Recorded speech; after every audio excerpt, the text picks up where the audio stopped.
honestly, it's with a lot of humility that all of us who work with unions stand here, because I'm reminded constantly of the prophets in Deuteronomy who stated that we all drink from wells we did not dig, and we warm ourselves by fires we did not build.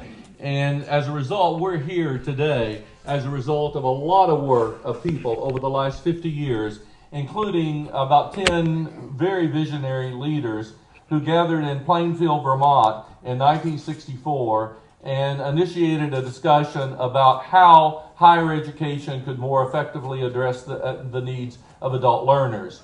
And out of that came the Consortium for Research and Experimentation in Higher Education that ultimately morphed into the Union for Experimenting Colleges and University, ultimately became the University Without Walls, the undergraduate program, and actually the first institution in the country to use that name, University Without Walls, and then the graduate, Union Graduate College. And in 1989, around that period, all of it became the Union Institute.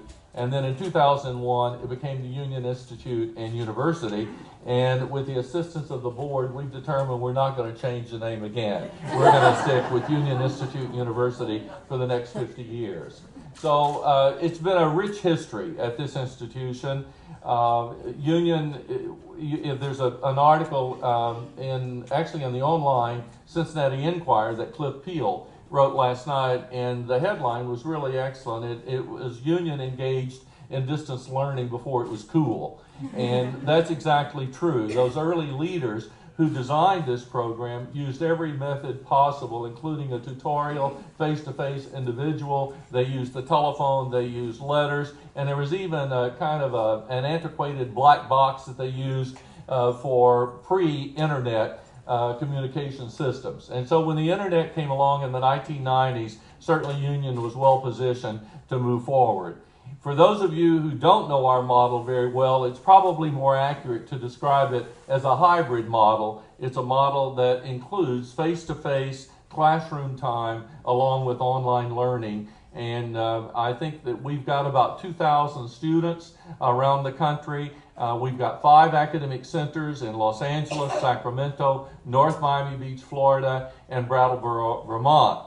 And I will tell you, there have been moments in January and February in Cincinnati. I'm sitting in my office wondering, I have offices in Sacramento and in North Miami. What am I doing in Cincinnati, Ohio? I should be moving my offices there. It probably says something about my wisdom on the location of my offices. I do want to introduce some very special people. Our trustees met yesterday. We had just an outstanding meeting.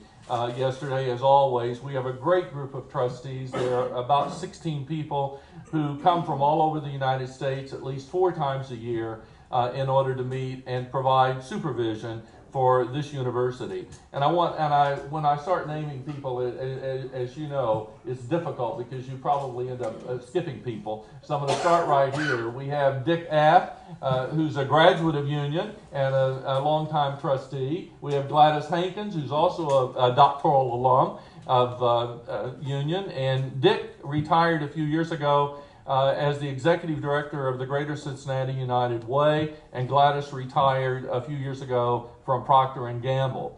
In the back, we have Don Feldman. Don is the current chair of the Board of Trustees and doing a great job, but he's only chaired 1 meeting, so we'll wait and see. Standing next to him is Jenny Wiltsey. Jenny has served 2 terms as chair and longtime member of the board, and is also a graduate of Union's doctoral program. And somewhere in the group, I see Roger Albee. Roger's back here. Roger is a former Secretary of Agriculture in Vermont. And then we have Chris Van Duelman, who is our international representative.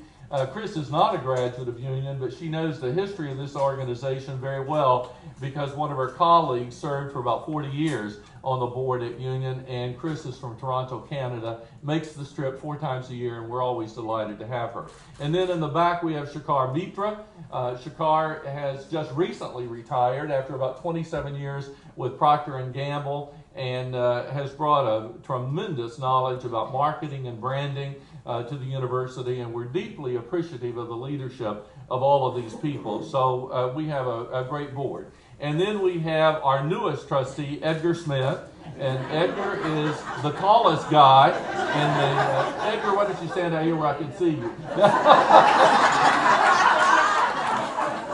Edgar is, everybody in Cincinnati knows Edgar, but he's been a tremendous asset already to our board and brings a lot of experience in business administration and particularly in marketing. And Edgar, I so admired him even before he came on the board because of your work in the cultural community. You've done such a tremendous job in helping the arts in the community. And I will point out that Edgar and his wife are also on the board of trustees at Marietta College in Marietta, Ohio, and his president in Marietta tells me he's doing a fair job as trustee up there.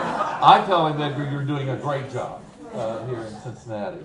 Roger, we have Betty. I'm sorry? Betty Overton. Oh, Betty, forget Betty. I mean, Betty Overton is a professor in the Graduate School of Education at the University of Michigan. She holds a very prestigious position there. Betty and I go way back. I hired Betty when I was working at the Kellogg Foundation and to help me with the Kellogg National Fellowship Program. She was dean of the graduate school at the University of Arkansas at the time. And I managed to keep her in my department for 2 years, and then Kellogg found out how good she was, and they stole her from me and put her in charge of all of higher education. And the amazing thing about the role that Betty played there, she would never say that, the Kellogg launched 3 major initiatives under her leadership. One was for tribal colleges. I think there were about 29 at that time, Betty.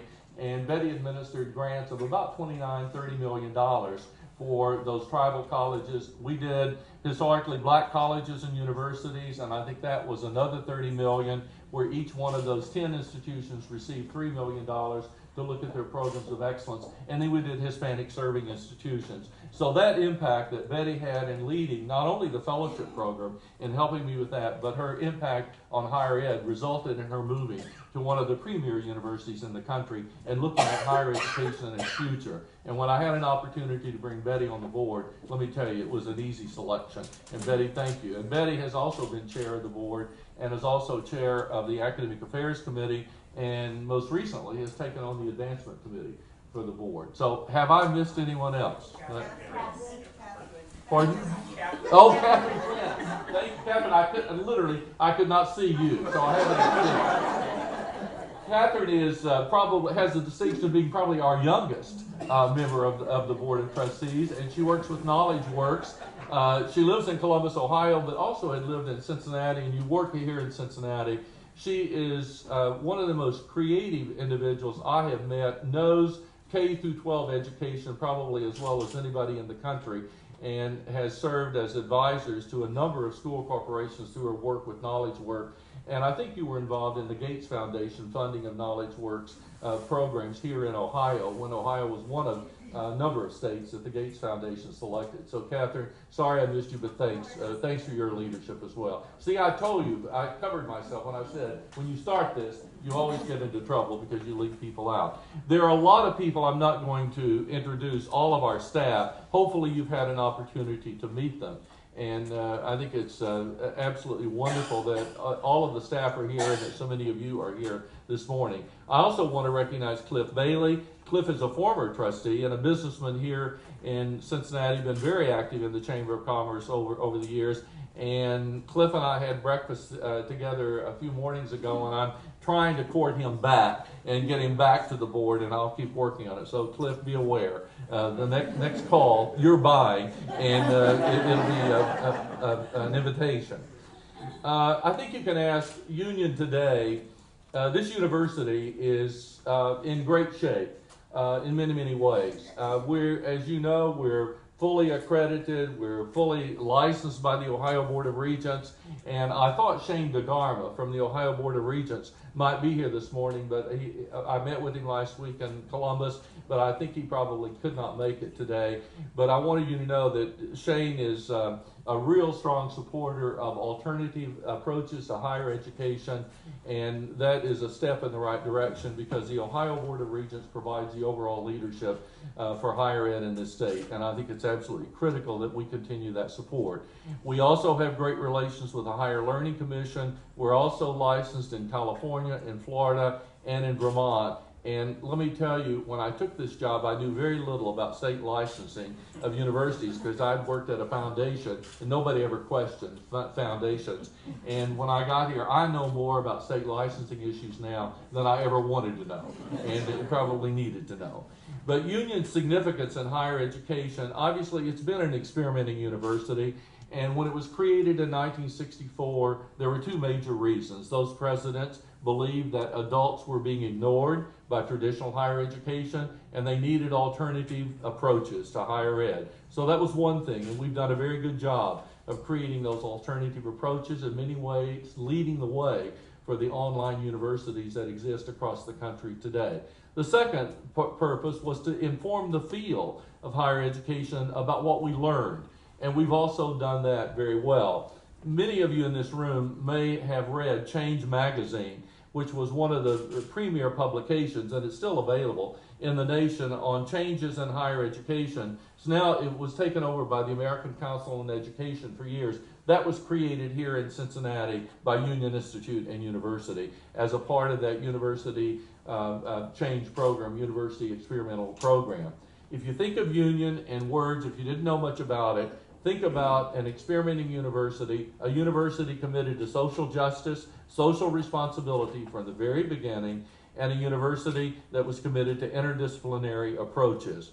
The people who put this place together believe that the problems faced by American society in 1964 were so complex that you could not solve them through the lens of a single discipline. So you needed multidisciplinary approaches to address social issues. And I think they were absolutely on target. They were on target as much in 1964 as an interdisciplinary approach is appropriate today in 2014. We're not going to solve the problems we face in looking simply in one-dimensionally. And every one of our students who attend this university, they understand the responsibilities that they have in transforming their own lives, the lives of their community, and the lives of their families. And as I have talked to graduates from around the country, the word that comes forward is transformational. They feel transformed as a result of their experiences. And I express appreciation to the about 465 employees we have around the United States who are a part of this university. We have, in a sense, I think we have a low profile here in Cincinnati. Cincinnati has a jewel. I'm not a native of Cincinnati, but my wife Cindy and I have adopted Cincinnati as our new home, and we love it, and it's a vibrant, wonderful community. This university is a jewel, and we bring people from all over the country, and increasingly a few international students are beginning to find access to our doctoral programs particularly. We bring them twice a year in low residencies in June and in July and January. And whether or not I would pick those months to be in Cincinnati, I don't know. But they're great months, and from an economic investment, it's when you bring in about 100 to 120 people for a long period of time, it's a nice gift to the city. What has Cincinnati gained from having this university here? Well, there are lots of these buildings that you're in. This building and the building across the street, both are on the Historical National Registry. And they're part of the Tudor revival period in Cincinnati. And hopefully, if you've had a chance to take a tour of this building, you have a little bit of a history of this building. And many of you in the room aren't old enough to remember Beau Brummel ties. Some of us do. This was the Beau Brummel tie factory for many, many years. And Union bought this building in 1989 and began to restore it. And then the building across the street was purchased a few years later and was restored as well. That was the Gruen Watch Factory. And it's just amazing. I can't imagine this building being a factory, but the loving care with which it was restored and renovated and changed into a university setting is just truly remarkable. And so we're very proud to be here on Time Hill. And if you look at the tower, one of my dreams is to finally put clocks up there, and because this is called Time Hill, and maybe we'll do that. That tower was actually a water tower, and it was a fire prevention for the building when it was a manufacturing concern. So the buildings are a gift that I think this university gave. Probably even more important than the buildings, we have had over 2,000 students who finished their degrees and who reside in Indiana, Ohio, and Kentucky. And you multiply the contributions that they have made to their communities, their churches, their families, and particularly imbued with a sense of social responsibility and social justice. I mean, that's a great gift to this community. I think a lot of our students are first generation college students, and they set an example for their family members. I had a policeman who told me a few months ago that he honestly did not need a degree. He was a little bit frightened about coming back to school because he didn't want to sit in a traditional class. And when he found Union, he realized that everybody was just like him. And he said, the reason I came back, I have 4 children, and I want all 4 of them to go to college, and I've got to set the example for them. Well, he finished his degree, and his son is now a freshman, I think, at Ohio State. So we are having huge impact on families. The economic impact. The budget of this university is about $25 million a year. And if you extrapolate that for a 501c3 nonprofit organization, it's either multiplied 3 or 4 times. So depending on what ratio you use, this university is contributing about $75 to $100 million a year, which is not inconsequential. And certainly, if you look at Vermont, because Vermont's so much smaller, the contribution that we make in the Brattleboro area even has a greater significance than our imprint here in Cincinnati. When you look, I don't know what the budget of UC is, but the last time I think it was about $14 billion or so. So we're not in that ballpark, but nevertheless, we're a player, and we appreciate that. This university was born out of collaboration and cooperation. The Regional Alliance for Adult Education was born in this building. Union sponsored the creation of that organization. The Greater Cincinnati Consortium on Colleges and Universities called this building its home for many, many years. And when we ran out of space and needed to expand, the Northern Kentucky University was gracious enough to offer them a home. But they spent a lot of years here in this building. We also sponsored and we are sponsoring the union, the Urban League, I should say, Minority Small Business Development Center. They're on the first floor. That's another collaboration in which we've reached out, particularly to communities, to try to encourage self-sufficiency among minority business institutes. For years, we hosted the Institute for Lifelong Learning and Learning in Retirement. Again, when we started running out of space here, that morphed into OLLI and became the Ohio Learning and Retirement Network that's now sponsored by the University of Cincinnati. I could go on and on and on. I don't know much about this one, but I found it very interesting that we also founded the Southern Ohio Filmmakers Association in this building, and I'm going to have to look at my history on that one. I don't know much about it, but I understand it's still in operation and still producing film, so we appreciate that. This year is our 50th anniversary, and we have some very distinguished alums here with us this morning and in the Cincinnati area. I'm just going to very briefly mention some of them. Mel Gravely is here. I don't know if Mel, are you still here? Okay. Yeah, okay. Mel Gravely is here. Mel, welcome back. It's delighted. And Edgar, Mel and I've already touched base, and we've decided that if you stand us up at breakfast next time, we're just going to have breakfast without you. So yeah, we have Dick Aff, whom I've already introduced as another distinguished alum. Gladys Hankins, Jenny Wiltsey.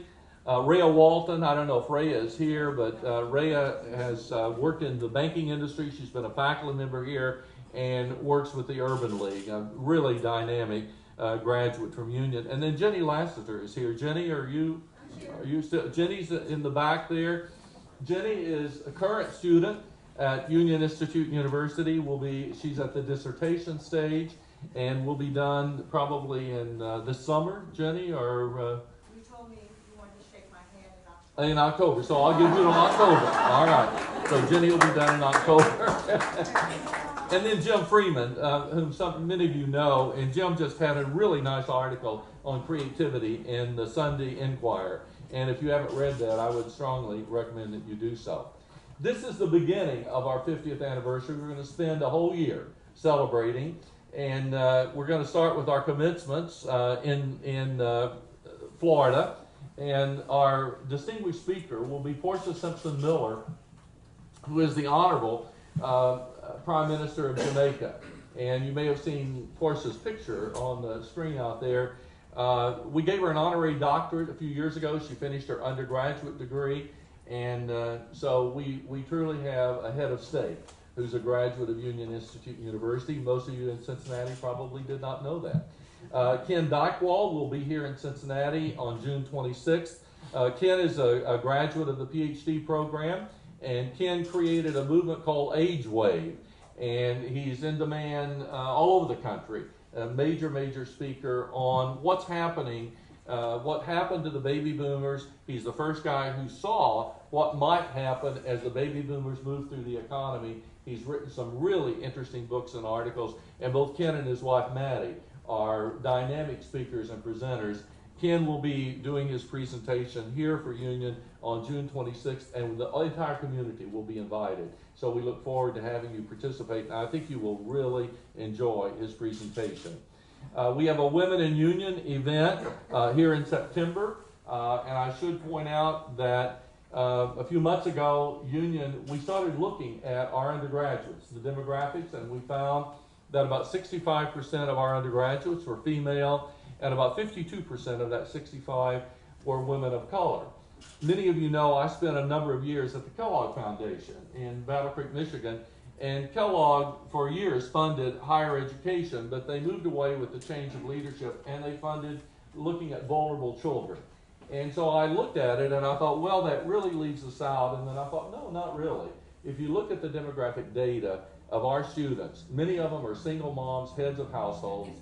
And so I wrote Kellogg and said, would you give me a $50,000 seed grant to sponsor a Women in Union program and provide scholarships for women returning to college who are single moms, heads of household, and if you really want to lift children out of poverty, educate their moms.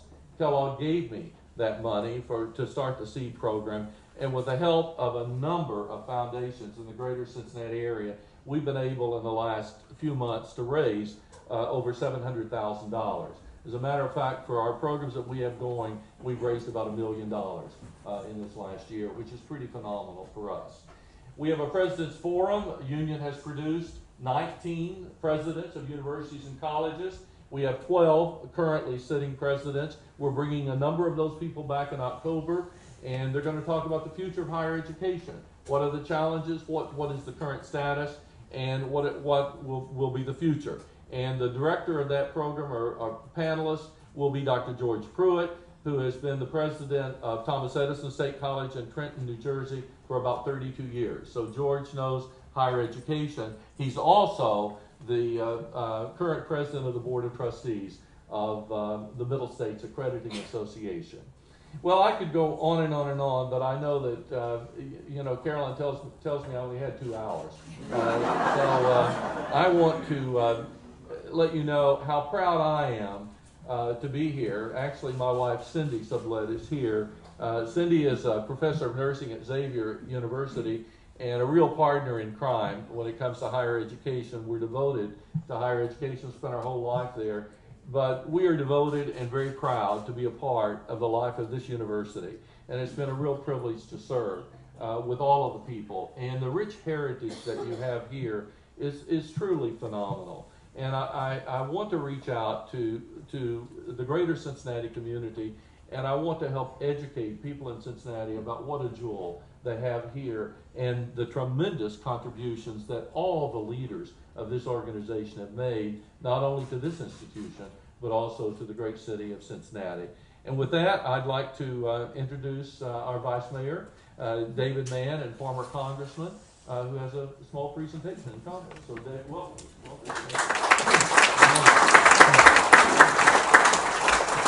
First of all, Mayor Cranley extends his good wishes. He couldn't be here. You'll forgive me if I slip away. We have a special meeting of council in just a few minutes. We're very proud of the Union Institute. We're very proud that you've been with us for 50 years, and God knows that the challenges of our society in 2014 require the kind of innovation, the kind of approach to problems that you're talking about. So we're so pleased that you're here, and we want you to continue. We're so proud of what you've done with these buildings on Time Hill. It's not just the buildings, but as you go further on McMillan, this is a very nice gateway to Walnut Hills, where so much good, solid renovation, reestablishment of the neighborhood is about to happen. This is a great gateway. I was interested, as I was chatting beforehand, at the number of people who I know who have introduced themselves to me as graduates. So what you've said is proven by what I know about the people who I didn't know were graduates till today. So we appreciate that. Adult education, I think we're all learning that we have to continue as adults to educate ourselves. If not, we can't keep up. We can't be contributing citizens. So for all those reasons, and for all the reasons in the long proclamation that the mayor has signed, I'm pleased to tell you that today in Cincinnati is Union Institute and University Day. Dr. Sublett, here's to 50 years now.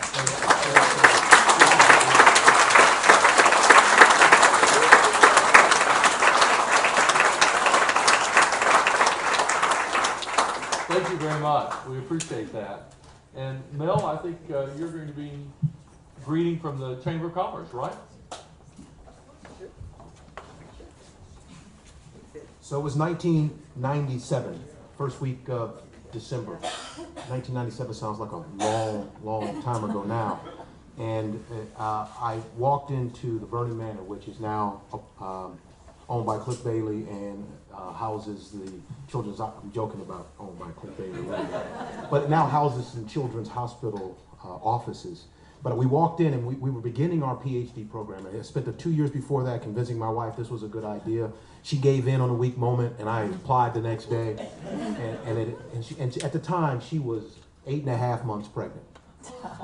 And my goal was to finish before my youngest child could realize I was even in school. And so 30 pounds later and a whole lot of sleep-deprived hours, I completed my PhD. And not only did it bend my thinking, I think more critically and differently than I did before, but it empowered me to truly transform the things that I touch. And so I wrote 6 books since then, and the PhD has just really mattered. So I'm excited to be back at this 50-year anniversary. I didn't know all the innovation going on in higher ed at the time. I didn't know what this was really all about. I just knew this was the way, after I scanned the country, for a guy in the world I was in at the time to finish his PhD. And so I'm excited about that opportunity. But I'm also excited about what the Union Institute has done for our community. And so as the chairman of the board of the Greater Cincinnati USA Regional Chamber, I want to salute, and we want to salute the Union Institute in 50 years of service to our community. Thank you.